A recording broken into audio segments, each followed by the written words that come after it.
a 4th grade junior Girl Scout. I'm Noble. I'm a 5th grade junior Girl Scout. And we are working on a Bronze Award. We are talking about polar bears and climate change. We will be doing the polar bear plunge, and we want to challenge you viewers to do it too. I really care about this because I want us to help the polar bears. Polar bears are dying more quickly due to climate change, melting their polar ice caps.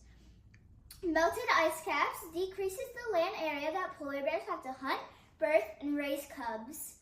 Warmer waters can mean that polar bears have less food.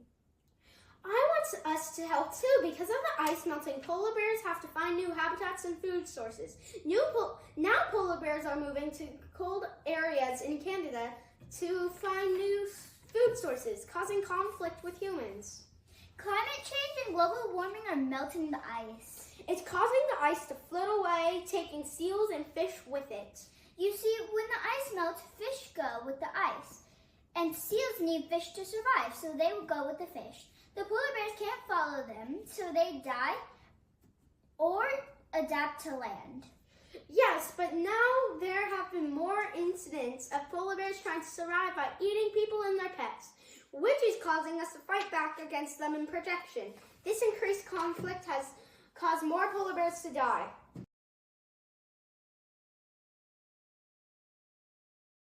Did you know that cows release methane, which is one of the many gases in greenhouse gases?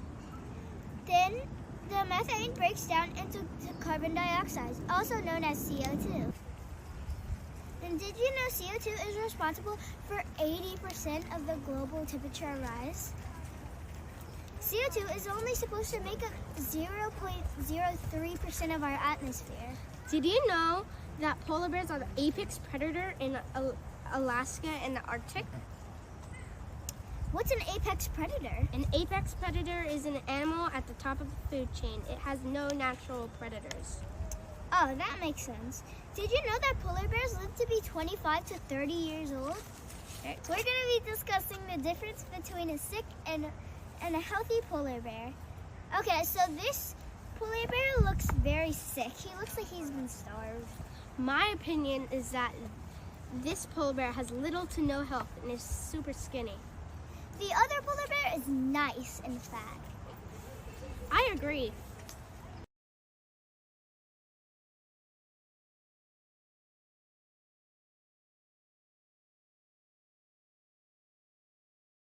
Hi, Noble and Teagan. Thanks for reaching out to me about helping you on your project. This is such a great topic because it really highlights the relationship between climate and nature. What we know is that when we burn fossil fuels, we send into the atmosphere, into the air, pollution that is like a warming blanket around the earth. And this warming changes things for nature. Flowers bloom too early, animals can't find the food or have the same habitat that they're used to. And for certain plants and animals, the earth has become too hot or too dry for them to exist. So scientists have found that more than 1 million plants and animals may become extinct because of the changes we're making to our earth. Nature tries to help us by having forests and oceans absorb some of that pollution. But when we cut down trees or we pollute our ocean, they can't help as much. And we have this bad circle of us hurting nature, nature can't help us, and our problems become worse. No, I was never a Girl Scout, but my mother was a Girl Scout and she loved the Girl Scouts. She participated at the highest levels. And so Girl Scouting was in my life. In fact, my mother's first job out of college was to work for the Girl Scouts. So I grew up really admiring and loving the Girl Scouts. So you're doing a great job. Polar bears need a very special environment in order to survive. Polar bears need to live on big, thick ice, which they use in order to hunt for their very favorite food, which is seals. So in order to have that ice, the temperature needs to stay really cold. And what we're seeing in the Arctic where they live is that temperatures are heating up and that ice that they live on and use to hunt is starting to melt. Polar bears also need a large space in which to roam around. They can travel thousands of miles in a year. So they need to have that wilderness space in order to survive. Plus, mother polar bears need to have snow in order to make comfy dens where they can have their cubs and keep them safe and warm. But here's some good news. We have a solution already. More and more people are switching to electric cars, and they don't use gasoline at all. These cars run on electricity, just like your favorite toys or video games. And when powered by clean energy, like solar or wind, these electric cars don't send any carbon pollution into the atmosphere. If everybody switched to electric cars, scientists tell us we could reduce carbon pollution by 20%. Think of it as unplugging a heater, which is making our room too hot. By running electric cars, we are cooling the planet one car at a time. So even though we live far away from the polar bears, there's things that we can do to help them. The biggest is for us to stop burning fossil fuels. So how do we do that? Well, one thing we can do, and this is surprising, is we can eat everything that's on our plate and stop wasting food. Food waste goes into our landfills, into our trash dumps, and it causes a gas that is much more powerful than the carbon pollution we had talked about earlier from vehicles. Remember, every step helps. Even taking little actions make a difference. It's kind of like snowflakes. They come down, they're just little things at a time, but they build up to great piles of snow, and that snow can help our polar bears. Keep learning and asking questions and working together. Reach out to your friends and teach them about the things we've learned today to save the polar bears. Go to our website and you'll find out more information, and you can even adopt a polar bear. So when polar bears lose their icy hunting grounds, they come into towns looking for food. It's important to remember polar bears aren't trying to be mean, they're just hungry. And there's lots of things that people can do and are now doing to protect the polar bears and their communities. They are setting up watch lists for people to stay out late at night and make sounds and scare the polar bears away. They're putting their garbage away in really safe places that polar bears can't get into. And in general, they're scaring polar bears away from their communities.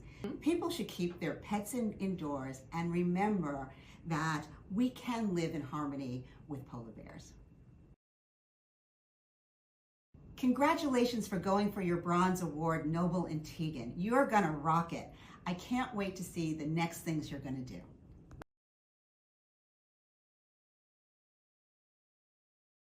For you today is, were you ever a Boy Scout? I was never a Boy Scout in Canada. Canada's where I grew up. What I did when I was young is I went to YMCA summer camps. And in those summer camps, I got to learn how to camp, hike. The camps were always based on the water and the ocean, so I got to learn how to canoe, kayak, sail. That gave me all the skills to be in the outdoor world, much like you get at Girl Scouts. What do you think polar bears need the most in these times? Polar bears need habitat. It's just like a lot of animals right now that are challenged around the world by habitat loss. Polar bears need a habitat, and their habitat is sea ice. It's the only thing that allows them to survive. The sea ice and the animals that live with it. And that's the thing that we need the most right now. Has there been anything you have seen that has contributed to climate change? Well, there are many things that contribute to climate change. So climate change is caused by fossil fuels. The burning of fossil fuels creates carbon dioxide that goes into our atmosphere. Right now we're standing beside this big graph that's showing you over the last 300-400 years how much carbon dioxide has gone up very recently since we've been burning more and more fossil fuels for things like cars, our energy, airplanes. So one of the major contributors is fossil fuel burning. That creates this blanket of gas in the atmosphere, which warms our planet and causes things like sea ice to melt, which affects polar bears. What can we do to polar bears' food chain? What can we do to help polar bears' food chain? It's very difficult to help polar bear food chain exactly where they live because they live in such a big space.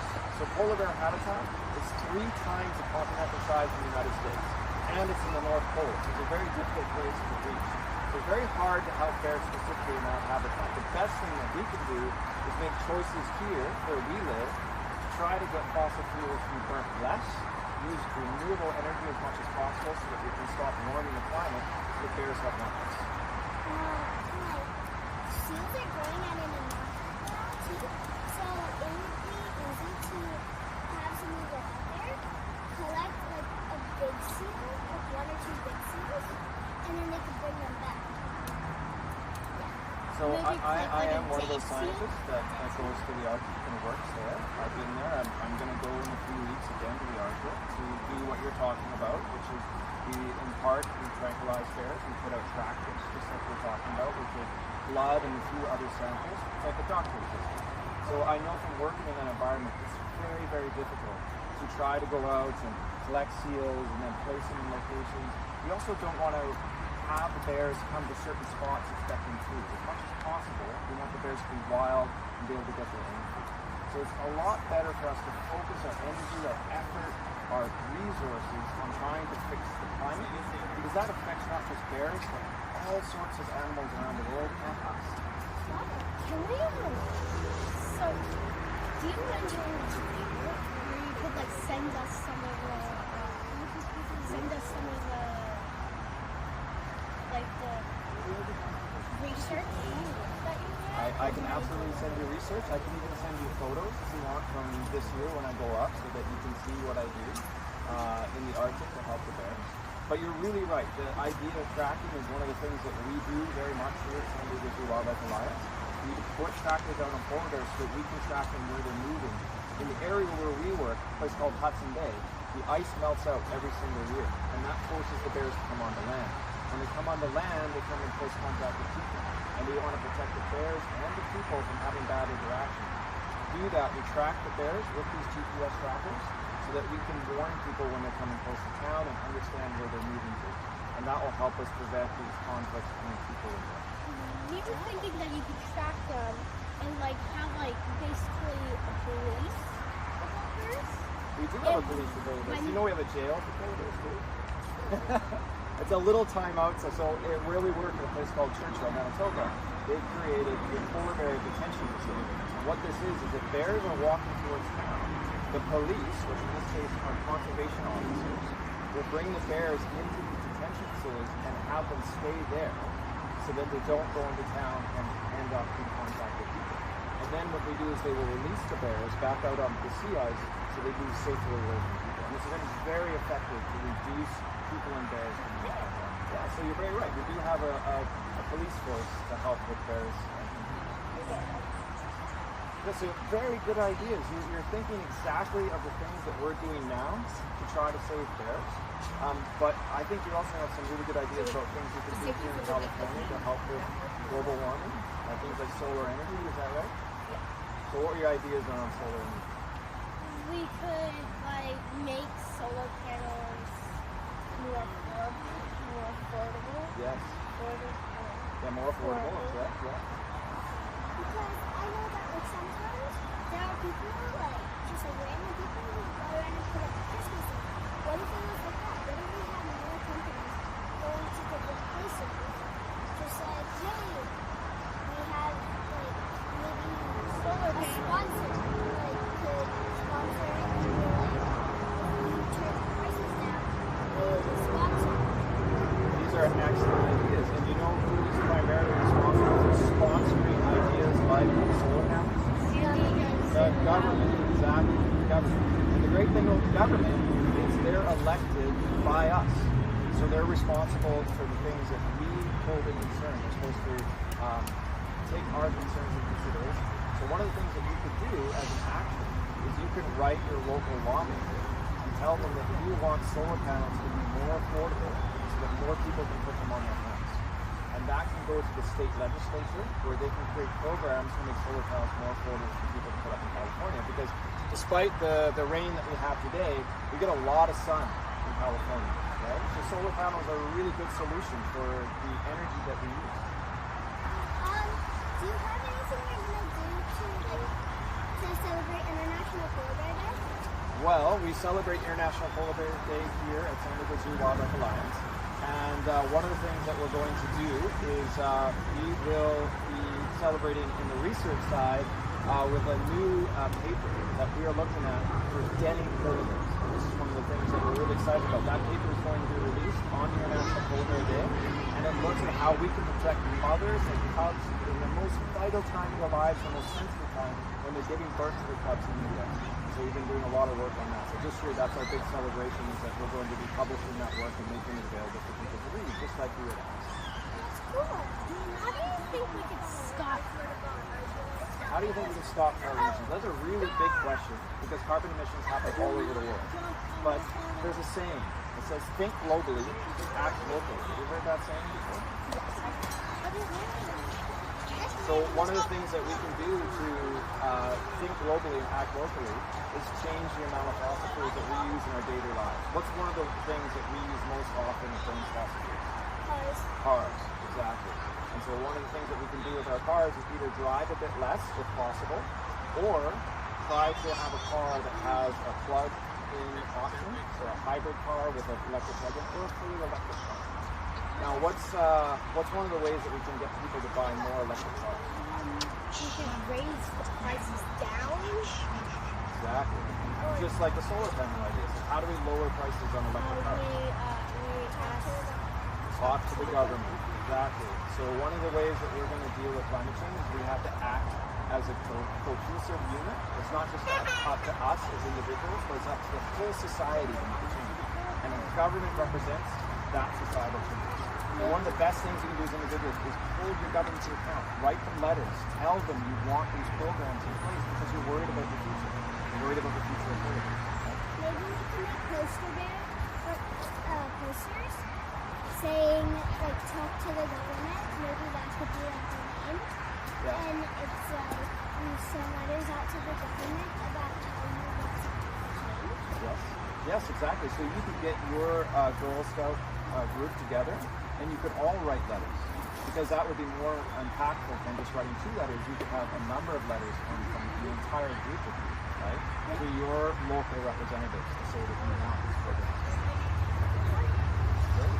Say thank you. Thank you so much for today. I really appreciate you coming into San Diego Zoo and seeing our polar bears and learning about the research that we do at San Diego Zoo Wildlife Alliance, and I hope we can talk again in the future.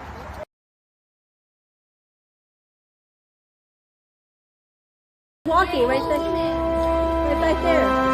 Wow, that's how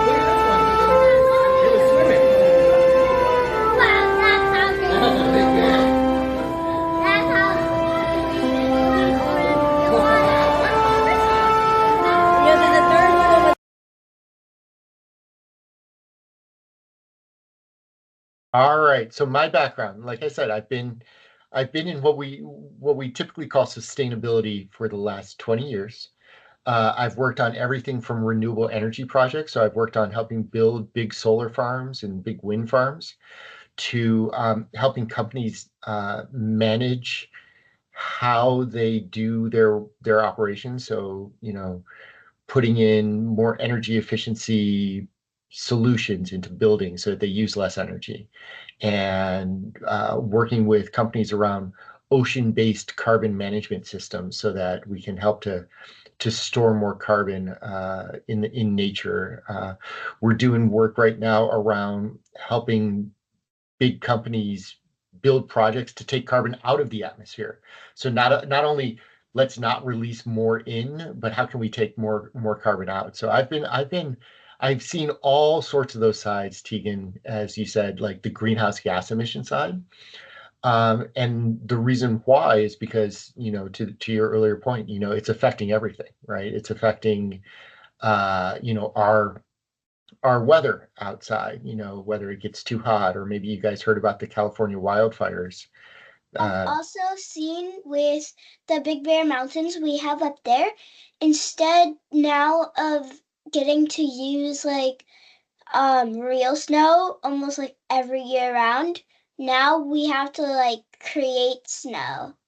That's right. And that snow, some of the chemicals in that snow is also damaging our environment. Exactly. So you're starting to see it firsthand. And it's not just about warming of the environment either. It can be just messing with what weather is supposed to look like. I don't know if you saw that there was like a big snowstorm in the middle of Florida, right? It's like there aren't supposed to be big snowstorms in the middle of Florida, but this is what happens when climate changes, right? So what I and my team do is we work on trying to figure out how to make this a little bit easier and make help companies and people and governments and countries uh, figure out how to keep the climate from changing, I guess. Does that make sense? Got it. All Yeah. right. Yeah, it does. All right. I'm seeing your questions here. Should we dive into the questions? Yeah. Yeah, sure. All right. So question one, were you ever a Girl Scout? Oh. That was not. That was for We have a standard set of questions we ask everybody. Totally fine. I'm going to answer truthfully. I've never been a Girl Scout. Okay. So, Are you have you ever been a Boy Scout? I was a Cub Scout. I was a Cub Scout. But if it helps, my daughter was a Girl Scout, and my wife was her den mother. I don't entirely know the proper term, but Troop leader. troop leader. There you go. Yeah, my mom's better. the troop leader. Perfect. Perfect. So, and I eat a lot of your cookies, so it's all good. All right. What's your next question? How do you think polar bears what do you think polar bears need to survive in the wild? So polar bears are kind of the front line of climate change right now. It's very visible in terms of the impact that this is having on them. One of the reasons why is because, do you guys know how polar bears hunt? Yes. Yes, they provide the ice caps, and the ice caps allow them to go deeper into the ocean, which allows them to reach more fish and seals.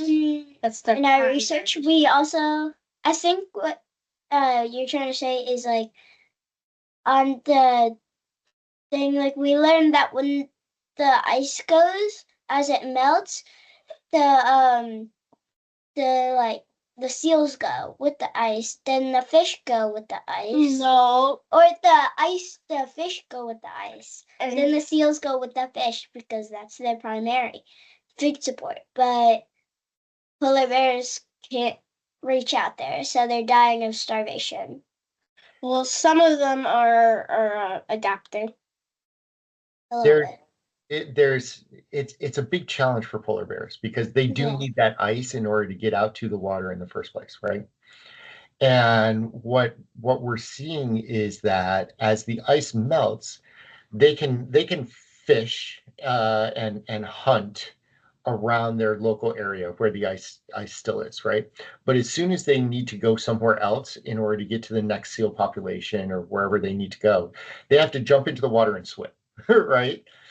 And if the ice is melting, that distance that they have to swim between those different ice shelves is growing longer and longer. All right. So, and polar bears are wonderful swimmers. Okay. But whereas before, maybe they had to swim a mile or two to get to the next ice shelf, now they have to swim 5 miles in order to get to the next ice shelf. Right. And so what we're finding is that polar bears are just getting exhausted. Right. They're having a lot of trouble making it those long distances on the swims. And so they can't necessarily follow those seal packs as easily as they used to. And that's for adult polar bears. Imagine how difficult it is for the baby polar bears who are just trying to survive, right? It's really, really tough. So what they need to survive in the wild is they need more ice. Well, this is one of the big things that we're trying to do to help the polar bear population is, we as humans, we caused this problem, right? You know, this isn't because of the polar bears, all right? They're the ones suffering because of something that we did. So the more that we can get in and we can help them. And part of that is we need to understand where they are. You know, we need to understand what the polar bears are doing out there. We need to get better data around how they're starting to navigate and adapt. Noble, you started to talk about how they're starting to adapt out there. And all of that gives us a better picture around the challenges that they have so that we can start to build solutions to help them. Yep. Yeah. Yeah. All right. What's your next question?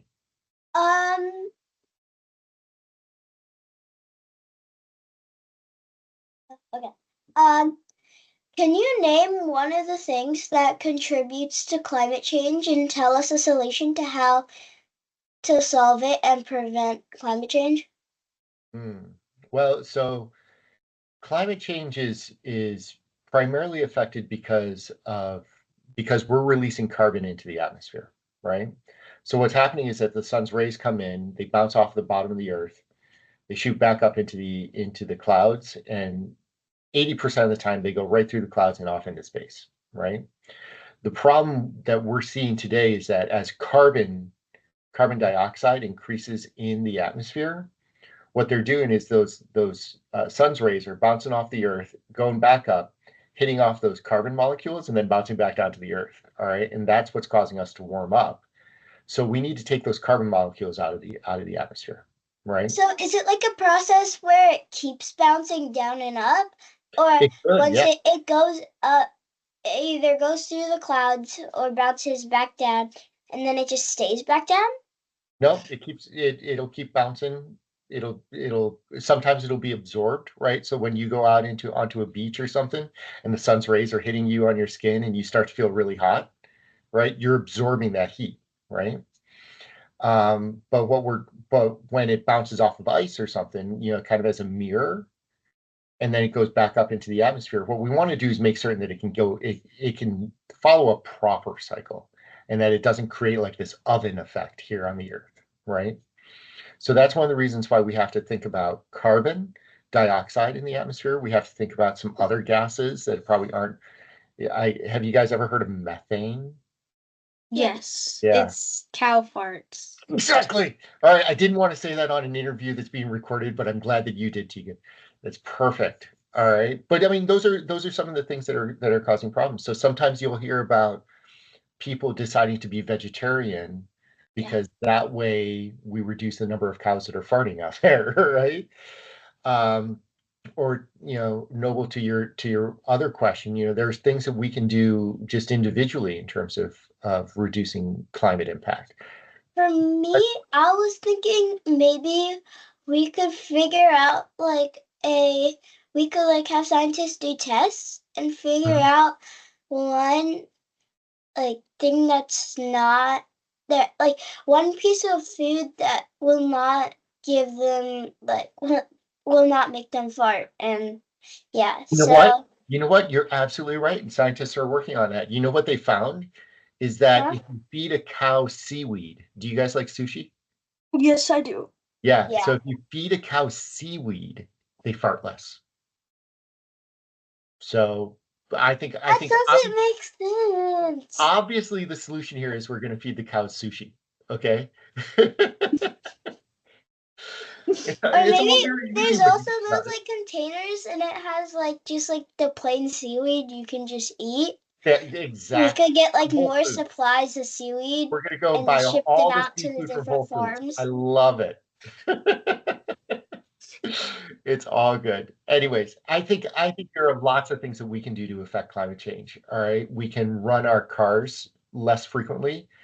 We can maybe shift to riding the bicycle more than riding in a car. Me and Teagan were showing that honestly, a lot of America too is getting more health problems because of the fact that they eat more, or they take cars more and they're not getting enough exercise. So another reason this could help us is because if we start walking more, we could get more exercise, and that could help lots of things. I love it. I love it. Let's do that. What's your next question? What else can I answer for you? How do you think we could save the polar bears? That's a really great question. I think I answered a little bit of it before, right? In the fact that we have to be a Yeah. little more, we have to take more action to actually help them, right? You know, there are things that we can do around reducing the impact on climate. And we need to do everything we can on that for all sorts of reasons, everything that you just said, Noble, and more.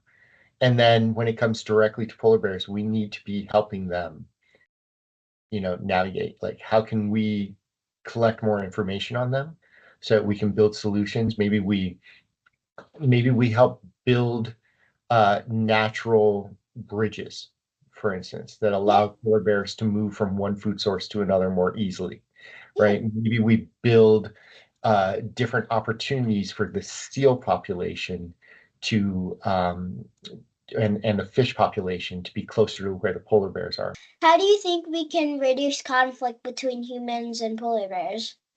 So I would also say that it's important for us to realize that it's not just the polar bears coming in and causing problems, right? Like, as polar bears arrive, we as humans tend to react very aggressively as well, right? Yeah, like, You know, yeah, it may not be a tranquilizer that we're taking to that polar bear, right? If they're Yeah. coming in and digging through trash, or hopping up they're on. like the new raccoons, but everywhere.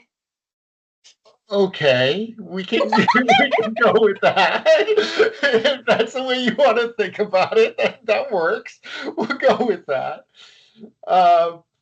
But so there's a lot there, right? You know, we need to set up, you know, safe navigation points for these polar bears so that they can go from food place to the next food place. We need to educate the families and the people who are living on these fringes where they could interact with polar bears around how to interact with them.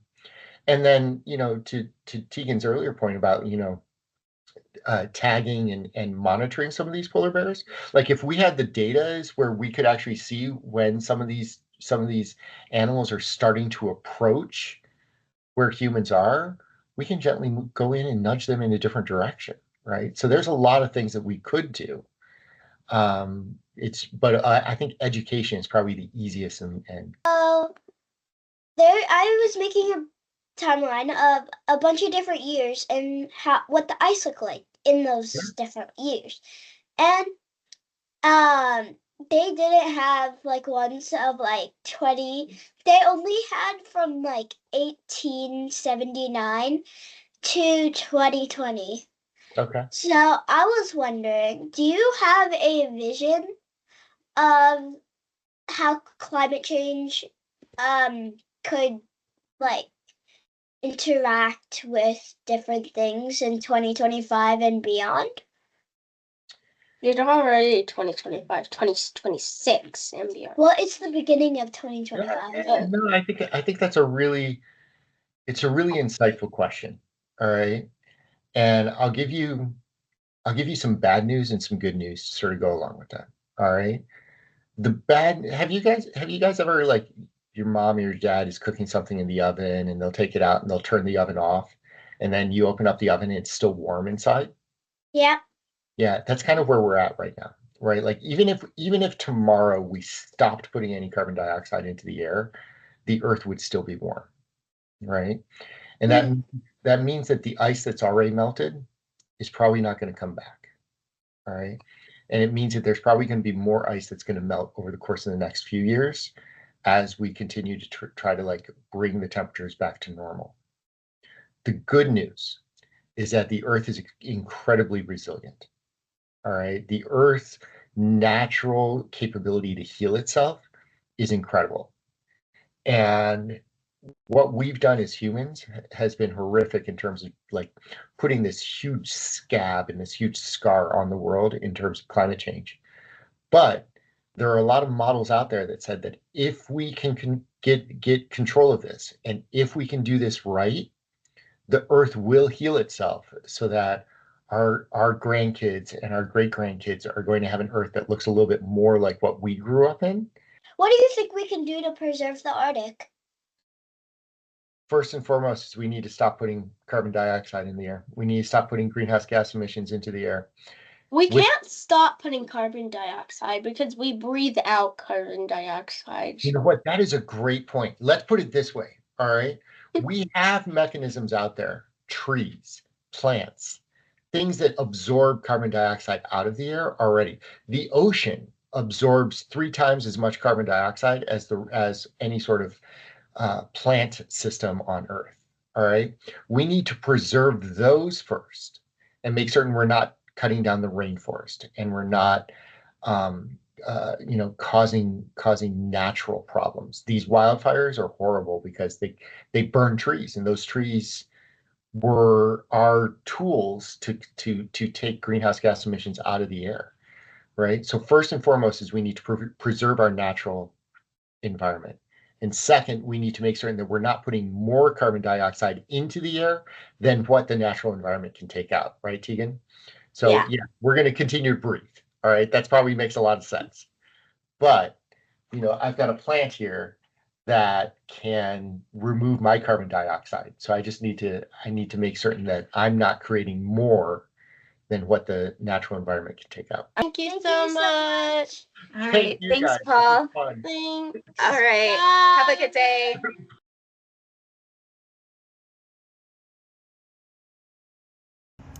Soon is going to be International Polar Bear Day. On Thursday, February 27th, 2025. Yep, I'm super excited. How about you? I think that the fact that International Polar Day is so close means we have to do something to help. What do you say? Do you want to give it a try? Yeah, I'm so excited. Wait, what should we do? Well, we could do the polar bear plunge. That's an incredible idea. The polar bear plunge is where you go to the sea or pool at your house or in like Redondo Beach or something, and you jump into freezing cold water, and then you jump back out and say you did the polar bear plunge, and so you will support the polar bears from now on. Yeah, I want to do. Wait, will I get hypothermia? No. Oh. Then I want to do it.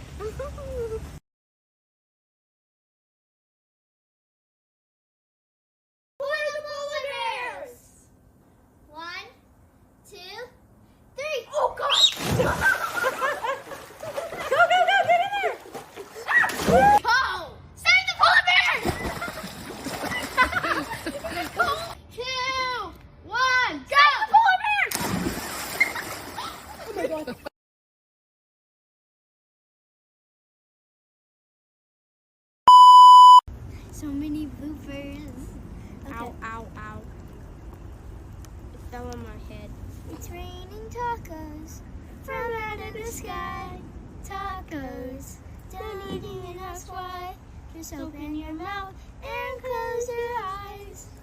It's raining tacos. Okay, All right, I just want to make sure your faces are shining brightly because it was kind of dark actually. Ooh. Did it break? No, I didn't. Then we're okay. that was very scary. I thought it would fall. I thought it would break. I thought it would just shatter to a million No, pieces. well, try your part. Try it out. That sounded great, guys. Let me just make sure I can see your faces really good. Okay, let's be serious, okay? Your faces. Can I see you guys okay? Yeah, the light's helping a lot, actually. There's a lot of shadow, but that's okay. It's okay. No. It can't be helped. We are family. All right, look here, guys. No, no.